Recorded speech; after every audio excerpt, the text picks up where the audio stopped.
আসসালামু আলাইকুম। ভিডিওটা একটু দেখেন ভাই দয়া করে। মানুষ কত নিম্নগামী হলে এই কাজটি করতে পারে। মসজিদের ভিতরে আগুন দিছে। আহ, আল্লাহ আল্লাহ, তুমি কই আছো? একটু দেখো, স্থানটা হলো মুর্শিদপুর দরবার শরীফে। মসজিদের ভিতরে আগুন।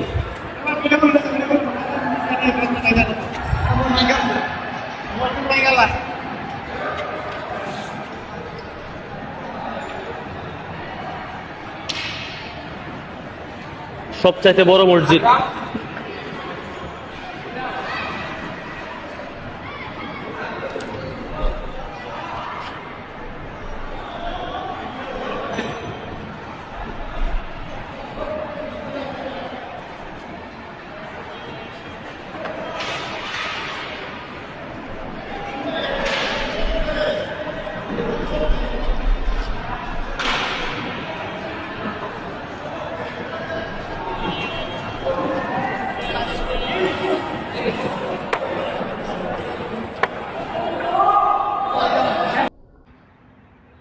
প্রথমে আমি বলে নেই, এটা মাজার না। হ্যাঁ, এটা কোনো বন্ড দরবার না। এটা হয়েছে একটা মসজিদ। মসজিদ কি জানেন? আল্লাহর ঘর, যেখানে আমরা মুসলমানেরা নামাজ আদায় করে। মসজিদের সাথে কারো কোনো দুশ্মনী থাকতে পারে না। আজকে মনটা বুঝাইতাম যে এটা একটা বন্ড দরবার, তোরা এসে আগুন লাগাই দিস, মাইনা নিতাম। কিন্তু তোরা ভাই মসজিদের ভিতরে আগুন দিস। এই যে যেখানে মিম্বরে দাঁড়ায় খুতবা দেয় এবং কি ইমাম সাহেব নামাজ পড়ে, ওই জায়গার ভিতরে অনেক কোরআন শরীফ ছিল, তো সবগুলোই জ্বালাই দিস।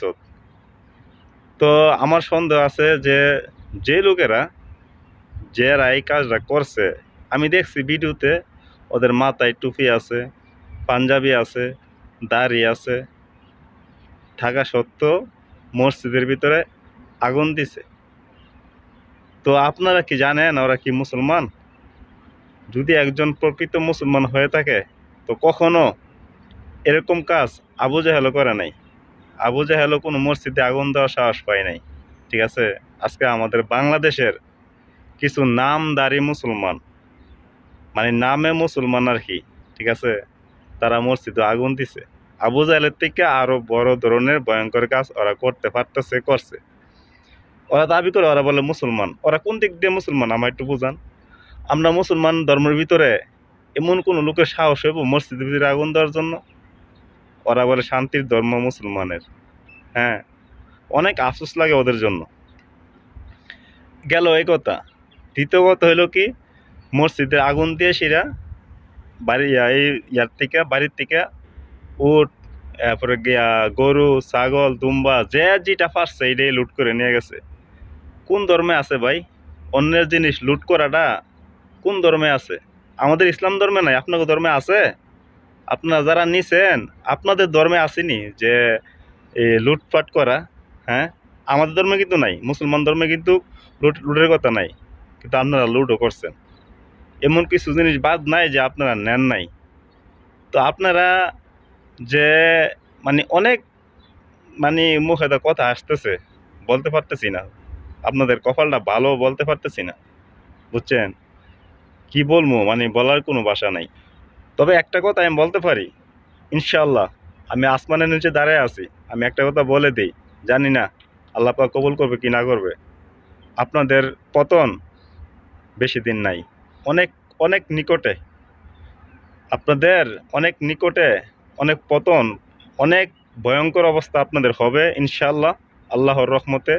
আমি কথাটা বলে দিলাম, আমি এক পাপী বান্দা বলে দিলাম কথাটা। আপনাদের অনেক ভয়ঙ্কর অবস্থা হবে ইনশাআল্লাহ। আর আমি বিশেষ করে সুন্নি ভাইদেরকে, সুন্নি আলেমদেরকে এবং কি সুন্নি দরবারদেরকে আমি বলতে চাই, আপনারা যদি আপনাদের দরবার, আপনাদের মসজিদ যদি আপনারা যদি ট্যারেল দিয়ে না রাখতে পারেন, হ্যাঁ, রক্ষা যদি না করতে পারেন, তো বাদ দেন, তোল দরবার করা বাদ দেন, মসজিদ করা দরকার নাই। যদি আপনারা যদি আপনাদের ধর্মের মসজিদ যদি আপনারা রক্ষা করতে না পারেন, তাহলে বাদ দেন। ঠিক আছে? তো এই আর কি, আর বেশি কিছু আর বললাম না। তো আসসালামু আলাইকুম, সবাই ভালো থাকবেন। আর ভিডিওটা পারলে শেয়ার করে দিবেন।